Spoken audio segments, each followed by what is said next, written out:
that we make are about qualification of the person, mental capability of the person, position and financial status of the person. Language. Perspectives play a role in the interpretation of words as well. Some words can have very different meanings depending how we interpret them. Past experiences. We enter a situation or communication with certain expectations of what will happen and behave accordingly. These are based on the filters or perspectives that we have developed due to our past experiences. For example, you are incredibly nervous the first time when you perform on a stage, but after your teacher and classmates appreciate your performance, you are much more comfortable and confident the next time you step on the stage. Attitude.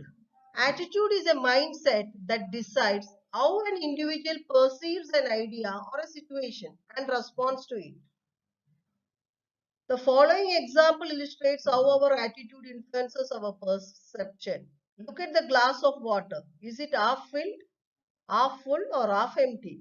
When looking at the glass of water, there can be two opinions, one stating it as half full, while the other considering it half empty.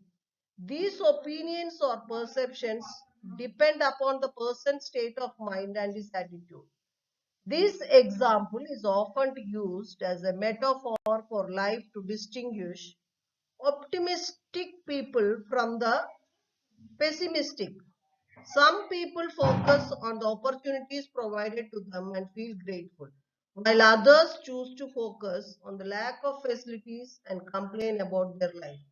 Thus, people's attitude define what they perceive and what they experience.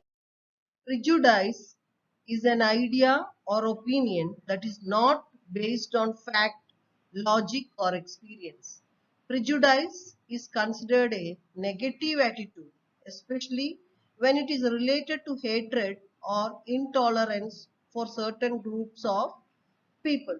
Some examples of prejudices are social status, gender bias, our attitude towards specially abled people, and antipathy towards a particular religion or a cultural group. Example, it is a common prejudice among people that women are not physically as strong as men. Today, however, women have proved this notion wrong and are excelling in physically challenging fields like military, law, enforcement, sports, etc. Environment.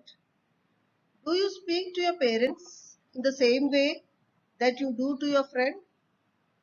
Are you formal while talking to the people you know well? The answer to these questions would be a no.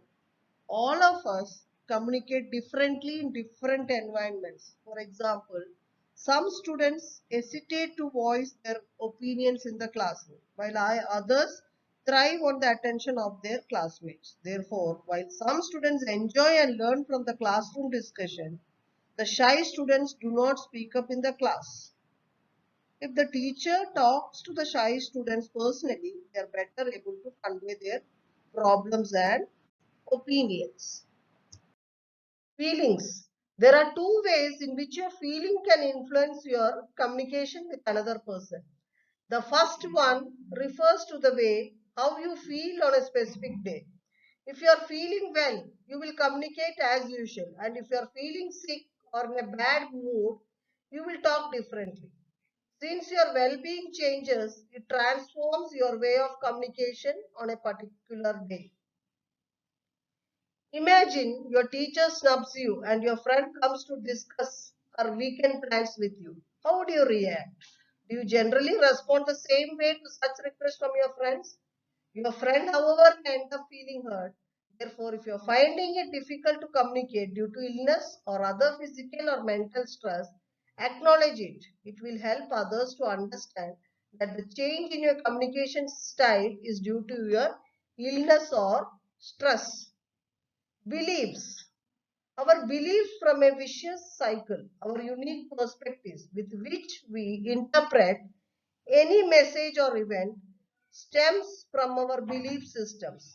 Beliefs shape our behavior, which in turn affects our communication style.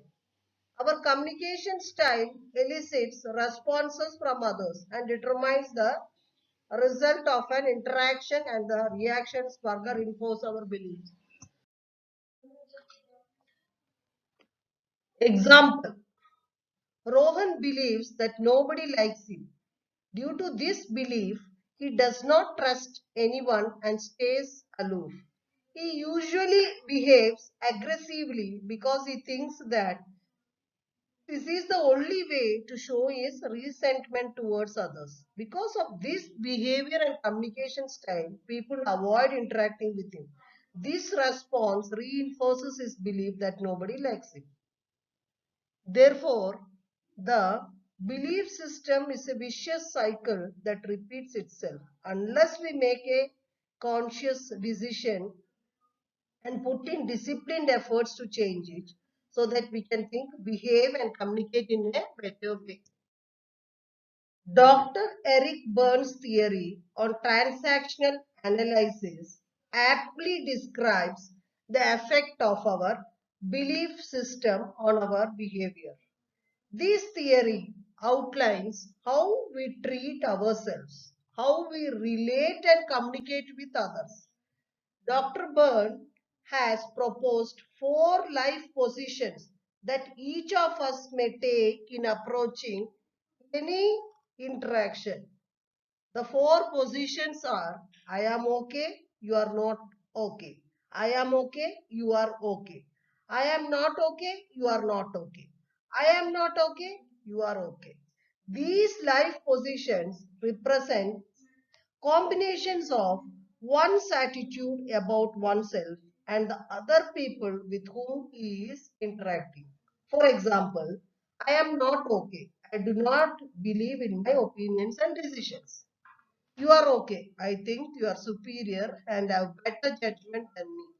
Therefore, when you approach a situation with the life position, I am not okay, you are okay, you begin by putting yourself in an inferior position. You hesitate to express your opinion on, refute others' claims, thereby not contributing to the process in any meaningful way. The following diagram depicts the communication style, behavior, and possible outcomes of interactions when one approaches interpersonal situations with each one of these life positions.